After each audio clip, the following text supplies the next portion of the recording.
അപ്പോൾ നമ്മളിത് ഇതുപോലെ ചെയ്ത് വെച്ചിട്ടുണ്ട്.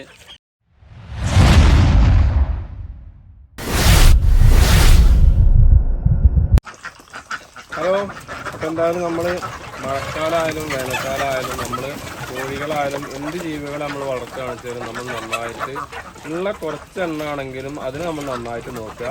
അതിന് വേണ്ട കാര്യങ്ങളൊക്കെ നമ്മൾ ചെയ്തിട്ട് അതുപോലെ ചെയ്താലാണ് നമ്മൾ കോഴി കൃഷി ശരിയാവുള്ളൂ. അപ്പോൾ നമ്മൾ മഴക്കാലത്ത് നമ്മളെ കോഴികളൊന്നും കൂടുതലൊന്നും പോയിട്ടില്ല. വേറെ ഒരു 2 എണ്ണമാണ് നമ്മളിതിൽ മിസ്സായിട്ടുള്ളത്. അത് നല്ല മഴ, കനത്ത മഴയിൽ കോഴികൾ പുറത്ത് നിന്നപ്പോൾ 2 കുട്ടികൾ നമ്മളതിൽ മിസ്സായിട്ടുണ്ട്. ബാക്കിയുള്ള നമ്മളിതിൻ്റെയൊക്കെ ഫുൾ വീഡിയോസ് നമ്മൾ വാക്സിനേഷൻ കൊടുക്കുന്നതും വിലക്കുള്ള മരുന്ന് കൊടുക്കും എല്ലാത്തിൻ്റെയും നമ്മൾ തീറ്റകളൊക്കെ കൊടുക്കണമൊക്കെ നമ്മൾ വീഡിയോസ് വിട്ടിട്ടുണ്ട്. അപ്പോൾ അതിലൊക്കെ നമുക്ക് നോക്കി അറിയാം എത്ര കോഴികൾ ഉണ്ടായിരുന്നു, എത്ര കോഴികളുണ്ട് എന്നുള്ളതൊക്കെ നമുക്ക് അറിയാൻ കഴിയും. അപ്പോൾ ഇങ്ങനെ നമ്മൾ ചെയ്താലാണ് നമുക്കിതൊക്കെ മുന്നോട്ട് കൊണ്ടുപോകാൻ പറ്റുള്ളൂ.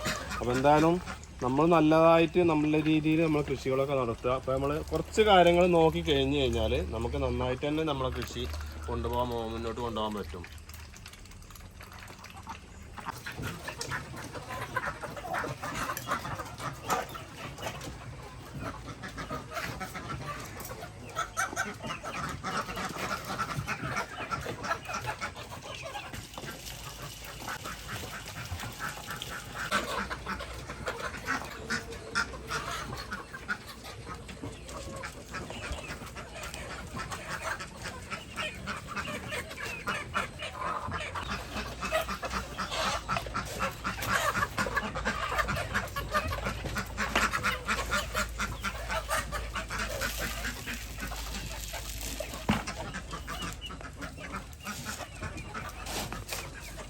മൊത്തം നമ്മൾ കോഴിത്തീറ്റ കൊടുത്താൽ നമുക്ക് മുതലാവില്ല.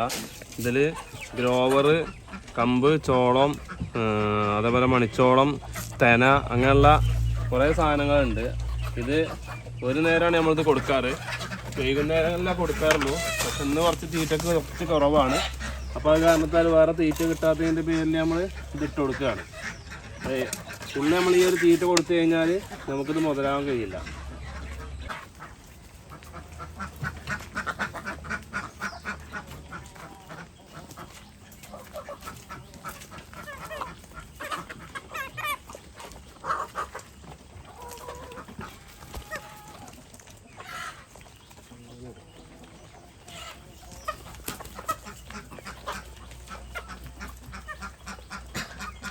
നമ്മൾ തീറ്റകളൊക്കെ കഴിഞ്ഞിട്ടുണ്ട്. എന്താ പാത്രങ്ങളിലൊക്കെ ഉണ്ടോ?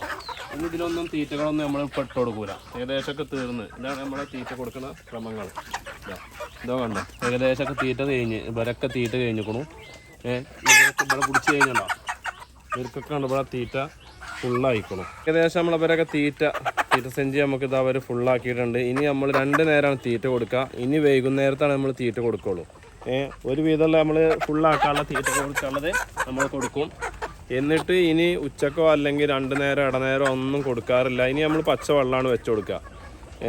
എന്നിട്ട് നമ്മൾ വൈകുന്നേരത്ത് ഇതേപോലെ തീറ്റ കൊടുക്കും. എന്നിട്ട് നമ്മൾ രാവിലെയാണ് തീറ്റ കൊടുക്കുക. അപ്പോൾ ഇതാ ഏകദേശം കണ്ടോ നമ്മളെ തീറ്റകളൊക്കെ ഇവർ കഴിഞ്ഞിട്ട് തീറ്റ ഫുള്ളാക്കിയിട്ടുണ്ട്.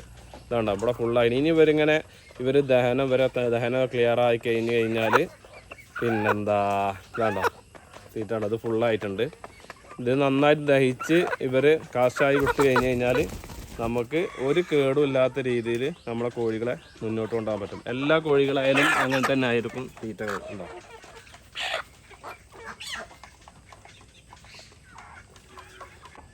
അപ്പോൾ ഇങ്ങനെയാണ് നമ്മളെ കോഴികളെ കൃഷികൾ നമ്മൾ ചെയ്തുകൊണ്ടിരിക്കുന്നത്. ഇപ്പോൾ ഏകദേശം നമ്മളെ പഴയ കോഴികൾ നമ്മൾ ഏകദേശം തീർന്നു കഴിഞ്ഞു. ഇനി ഏകദേശം ഒരു 10 കോഴിയുടെ ഉള്ളിലാണ് നമുക്ക് കോഴികളുള്ളൂ.